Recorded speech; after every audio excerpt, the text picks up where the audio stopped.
মাত্র 1 কাপ সুজি দিয়ে এইরকম একটা লোভনীয় কেক আজকে বানিয়ে দেখাবো, যেখানে কোনো রকম তেল, মাখন, ঘি কিংবা ডিম ময়দাও থাকবে না।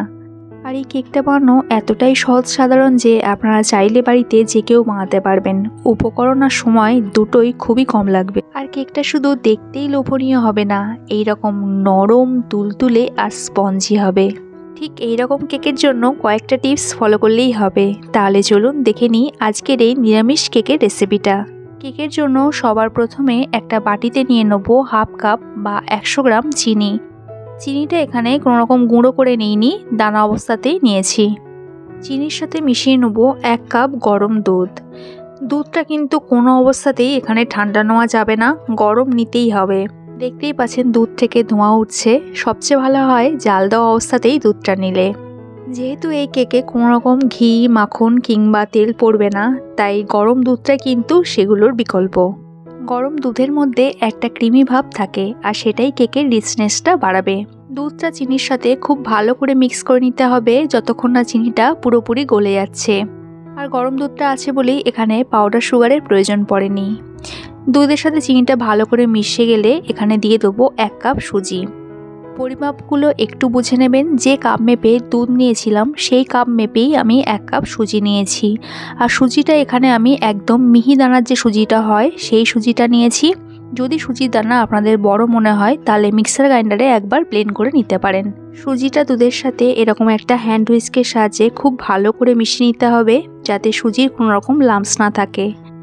সব কিছু খুব ভালো করে মিক্স হয়ে গেলে 5 মিনিটের জন্য রেস্টে রাখলেই হবে, যেহেতু দুধটা এখানে গরম আছে। ঢাকা দিয়ে 5 মিনিটের জন্য রেস্টে রেখে দেবো, যাতে সুজিটা দুধটা পুরোপুরি অ্যাবজর্ব করে নেয়। আর যতক্ষণ সুজিটা রেস্টে থাকছে ততক্ষণ আমি একটা কড়াই নিয়ে প্রিহিট করে নেব। এর জন্য এখানে আমি একটা এরকম স্ট্যান্ড বসিয়ে নিয়েছি। আর যদি আপনাদের কাছে এরকম স্ট্যান্ড না থাকে তাহলে তার বদলে যে কোনো টিফিন কৌটোর ঢাকনা বা ছোট প্লেট বাটিও নিতে পারেন। স্ট্যান্ডটা বসিয়ে দেবো এবং কভার করে দেবো ভালো করে, এবং 15 মিনিটের জন্য প্রিহিট হতে দেবো। গ্যাসের ফ্লেমটা একদম লোতে রাখতে হবে। অপর দিকে সুজিটাও দেখে নেব। এতক্ষণে 5 মিনিট হয়ে গেছে আর সুজিটা দেখুন আগের থেকে অনেকটাই ঘন হয়ে গেছে। সুজিটা একবার আর একটু ভালো করে মিক্স করে নেব। আর সুজির থিকনেসটা কিন্তু ঠিক এরকমই হবে যেমনটা এখানে দেখাচ্ছি। এর থেকে যদি পাতলা মনে হয় তাহলে এর সাথে আরেকটু আপনারা সুজি মিশিয়ে নিতে পারেন।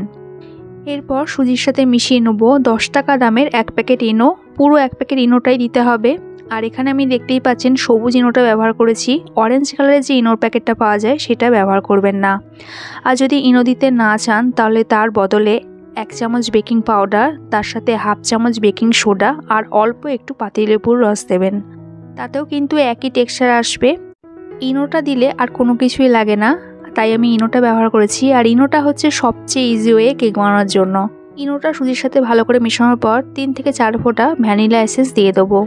আপনারা যে ফ্লেভার পছন্দ করেন সেই ফ্লেভারে এসেন্সই দিতে পারেন। আর যদি কোনো রকম এসেন্স আপনাদের হাতের কাছে না থাকে তাহলে একটু এলাচ গুঁড়োও দিয়ে দিতে পারেন। সব কিছু ভালো করে মিশিয়ে নেবো। আর এখানে দেখতেই পাচ্ছেন সুজির টেক্সচারটা কতটাই ফ্লাপি আর লাইট হয়ে গেছে। আগের থেকে ব্যাটারি থিকনেসটা অনেকটাই পাতলা হয়ে গেছে। কেকের জন্য ব্যাটারটা সম্পূর্ণ রেডি। এরপর কেকটা বেক করার জন্য একটা পাত্র নিয়ে নেব। আমি এখানে এরকম একটা অ্যালুমিনিয়ামের পাত্র নিয়ে নিয়েছি। আপনারা কেক মোল্ড বা যে কোনো পাত্র ব্যবহার করতে পারেন। পাত্রের এরকম তলার অংশ আর সাইডের অংশটা একটু ভালো করে অয়েল ব্রাশ করে নিয়ে নেব। উপর থেকে একটু ময়দার গুঁড়ো ছিটিয়ে দেবো। যদি বাটার পেপার থাকে বাটার পেপার দিতে পারেন, তখন আর ময়দাটা দিতে হবে না। ময়দার গুঁড়োটা এরকম ব্রাশ দিয়ে একটু ভালো করে স্প্রেড করে দিয়ে দেবো।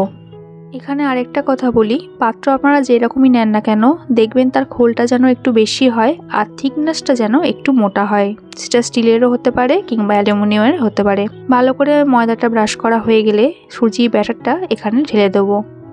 ব্যাটারটা কমপ্লিট ঢালার পর এরকম একটু ড্যাব ড্যাব করে নেবো, যাতে ভেতরে কোনো রকম বাতাস না থাকে। এরপর ব্যাটারের ওপরে একটু ড্রাই ফ্রুটস দিয়ে দেবো। আমি এখানে আমন্ড কুচি আর পেস্তা কুচি দিয়েছি, চাইলে আপনারা কাজু কিশমিশও দিতে পারেন। এটা জাস্ট দেখতে ভালো হওয়ার জন্য, এমনি কেকটা ভীষণ ইয়ামি হবে। অপরদিকে কড়াইটা এতক্ষণে প্রিহিট হয়ে গেছে। ব্যাটার সমেত পাত্রটা সাবধানে বসিয়ে দেবো। আর আমার এই পাত্রে একটা ঢাকনা আছে, সেই ঢাকনাটা দিয়ে দেবো। এই ঢাকনাটা না থাকলেও অসুবিধা নেই, কড়াইয়ের ঢাকাটা কিন্তু এয়ারটাইট হতে হবে, সেদিকে একটু লক্ষ্য রাখবেন। আর এই কড়াইয়ের ঢাকনাটা আমার এখানে মাথায় বসছে না, দেখতেই পাচ্ছেন। আমার আর একটা কভার এরকম দিতে হলো যাতে পুরোপুরি কভার হয়ে যায়। দেওয়ার পর 25 থেকে 30 মিনিটের জন্য লো ফ্লেমে বসিয়ে রেখে দেবো। তার মাঝে কিন্তু একবারও ঢাকা খুলবেন না। 30 মিনিট বাদে কভারটা খুলে নেব, আর পাত্রের উপরে কভারটাও খুলে নেব। আর দেখতেই পাচ্ছেন কেকের কালারটা কত সুন্দর এসেছে এখানে। সবার আগে কেকটা চেক করে নেব যে ঠিকঠাক বেক হয়েছে কিনা, তার জন্য এরকম একটা ব্যাম্বু স্টিক দিয়ে দেখে নেব। আর দেখুন আমার স্টিকটা এখানে একদম ক্লিন এসেছে, মানে কেকটা পারফেক্ট বেক হয়েছে।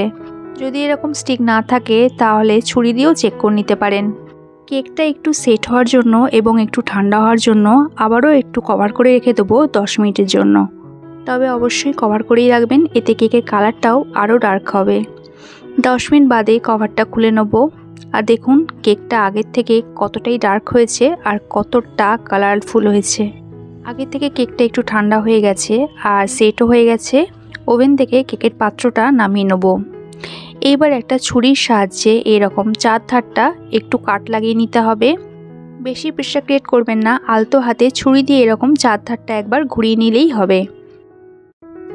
এরপর কেকের পাত্রের উপর একটা এরকম প্লেট রেখে দেবো এবং কেকের পাত্রটা এরকম উল্টো দিক করে নেব। উল্টো দিক করার পর হাত দিয়ে এরকম একটু টোকা মেরে নেবো যাতে কেকটা ইজিলি ডিমোল্ড হয়ে যায়। দেখতেই পেলেন কেকটা ইজিলি বেরিয়ে আসলো। আর কেকের যে পাত্রটা সেটাও একবার দেখিয়ে নেবো। দেখুন একটুও কিন্তু বসেনি। আর দেখুন এখানে কেকটা কতটা সুন্দর হয়েছে, বোথ সাইড কতটাই সেট হয়েছে আর কি সুন্দর হয়েছে। না বলে দিলে কেউ বিশ্বাসই করবে না এটা শুধু সুজি দিয়ে বানানো কেক।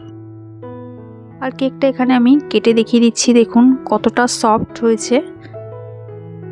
তাহলে দেখতেই পেলেন কত কম সময়ের মধ্যে আর কোনো রকম ঝামেলা ছাড়াই এইরকম সুজির কেক রেডি হয়ে গেল। আর কোনো রকম তেল মাখন ঘি ছাড়াই এই কেকটা রেডি হয়ে গেল। এই রকম নরম তুলতুলে স্পঞ্জি কেক বাচ্চা থেকে বড় সবাই পছন্দ করবে।